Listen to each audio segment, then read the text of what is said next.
Hello दोस्तों, हमारे channel रंग बिरंगी दुनिया में मैं आप लोग का बहुत बहुत स्वागत करती हूँ। और आज मैं फिर कार्तिक मास की कथा का दूसरा अध्याय लेकर आई हूँ। कार्तिक मास व्रत कथा महात्म्य दूसरा अध्याय। कार्तिक मास में ये व्रत कथा जरूर सुननी चाहिए और इसके 35 अध्याय हैं। तो आज मैं दूसरा अध्याय पढ़ने जा रही हूँ।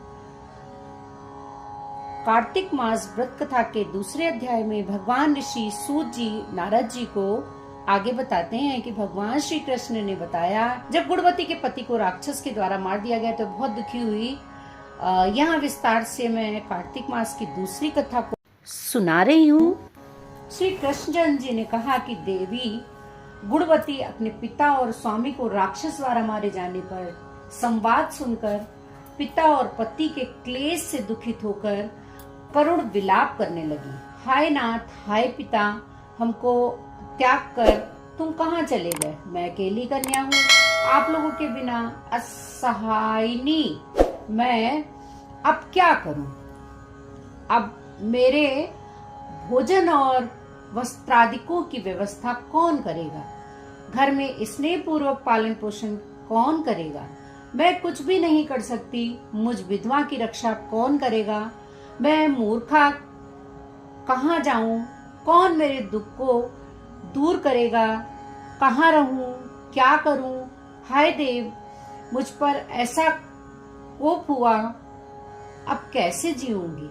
मैं बड़ी ही पापिन हूँ। श्री कृष्णचंद्र जी ने कहा कि इस तरह रोती हुई वह मृगी की तरह व्याकुल होकर अपने को भाग्यहीन, असुखी, आशाहीन, जीवनहीन कहती हुई बोली कि किसकी शरण में जाऊं जो मेरे दुख को हर ले।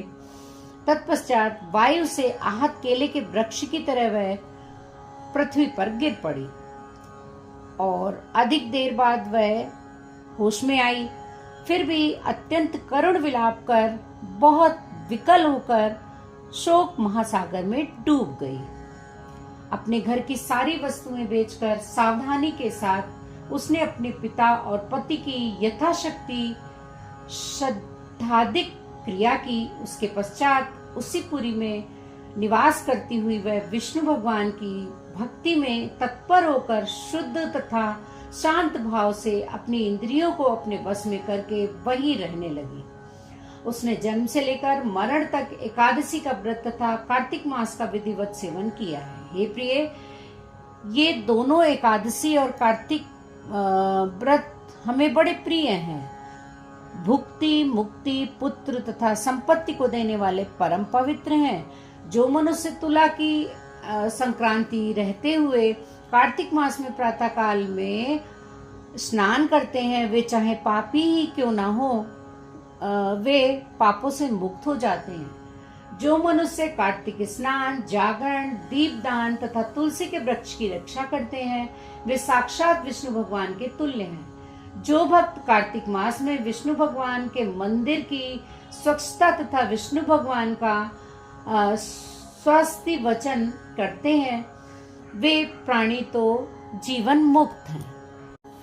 इस प्रकार जो जन कार्तिक मास में 3 दिन तक श्री विष्णु के मंदिर की स्वच्छता तथा उनका पूजन करते हैं, देवता गण भी उनकी वंदना करते हैं। जिन्होंने जन्म भर इस नियम का पालन किया है, उनका तो कहना ही क्या है। इसी प्रकार वह गुणवती विधवा दत्त चित्त होकर प्रतिवर्ष कार्तिक का व्रत और विष्णु भगवान की पूजा भक्ति पूर्वक करती रही। हे प्रिय, एक बार वह रोग के कारण दुबली हो गई थी तथा ज्वर से पीड़ित होने पर धीरे धीरे किसी प्रकार गंगा स्नान करने को गई। वह जल में स्नान करने के निमित्त उतरी और जाड़े से कांपने लगी और विकल हो गई। तब उसने आकाश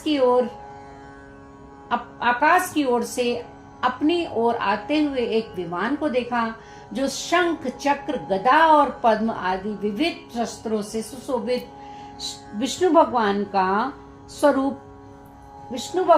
रूप धारण करने वाला था। रथ पर उनके वाहन गरुड़ की ध्वजा पर मेरे विष्णु जी के गण विमान पर चढ़कर उस पर चंवर डुलाते हुए अप्सराओं के से सुशोभित उस गुणवती को वैकुंठ लोक में ले गए।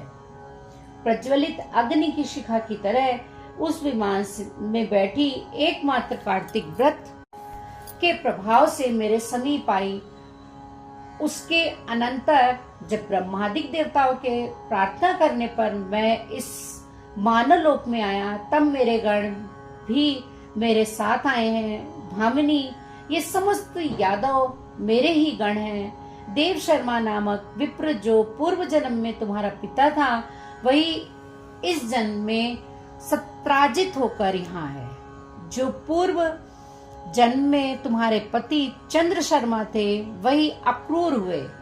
और हे भामिनी, तू ही वह गुणवती है। कार्तिक मास के पुण्य से ही तू मुझे अति प्यारी है। हे शुभे, पूर्व जन्म में मेरे मंदिर के द्वार पर तुमने तुलसी का पौध बगीचा लगाया था।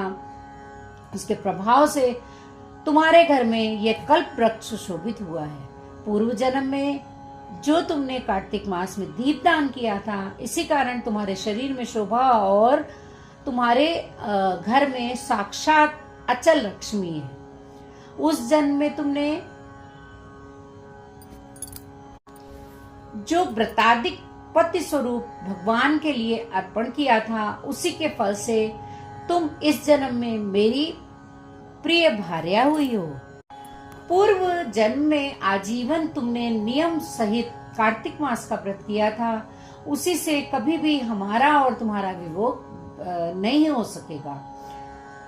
इसी प्रकार जो प्राणी कार्तिक का व्रत करेंगे, वे सब भी मेरे ही समीप रहेंगे, तुम्हारे ही समान प्रिय होंगे। यज्ञ, दान, तप तथा तपस्या करने वाले मनुष्यों को जो फल प्राप्त होता है, वह कार्तिक व्रत के पुण्य व्रत का 16वां भाग भी नहीं होता। श्री सूत जी बोले, इस प्रकार सत्यभामा श्री कृष्ण भगवान से अपने पूर्व जन्म संबंधी पुण्य के प्रभाव का वृतांत सुनकर प्रसन्न हुई तथा सारे संसार के आदिकरण भगवान श्री कृष्ण चंद्र जी को प्रणाम करके बोली। इस प्रकार कार्तिक महात्म्य दूसरा अध्याय समाप्त हुआ और अब मैं तीसरे अध्याय का वाचन करूंगी। अगर आप लोग को हमारी वीडियो पसंद आ रही है तो प्लीज एक लाइक करिएगा, और चैनल में पहली बार आए हैं तो चैनल को विद बेल आइकन सब्सक्राइब करना बिल्कुल मत भूलिएगा। जय श्री कृष्णा, राधे राधे, जय Shri Hari. Sorry, it's DJ.